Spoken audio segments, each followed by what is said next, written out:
most hopp, berepült, és innen Massa tehetetlenül, nyílegyenesen, nem fékez, most kicsit fékezi az autót talán, és te nem mozdít a kormányon semmit, szóval innen lehet látni, hogy Felipe Massát eltalálhatta valami fejbe, mert nem volt teljesen eszméletlen a brazil.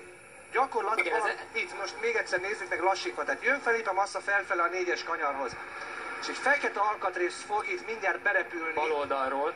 Bal oldalról, ez egy nagyon tempós rész, egy picit ugyan emelkedik a pálya, és most figyeljük, mert most érkezik mindjárt valami fekete dolog be a képbe, méghozzá Felipe Massa fejmagasságába. Itt most, bum! Ez egy csavar, vagy valami nagy alkatrész, és innen Massa mozdulatlanul megy le az ideális ívről, meg sem mozdítja a kormányt. Keze nem mozdul, nézzük meg a kormánynak keze teljesen ernyetten. Semmi nem mozdul. Sokkal nagyobb. Itt figyelj, ott, ez egy valami henger alakú valami. Én nem is értem, hogy mi ez.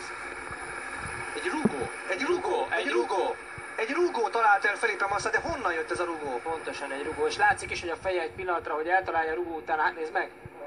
Hátra is mozdul a feje abban a pillanatban. Te jó Isten, azért ez egy ilyen rugó azért nem annyira könnyű alkatrész. Hát nem, ez azért fékezni, az látszik a becsapódás előtt is, hogy darabosan még fékez.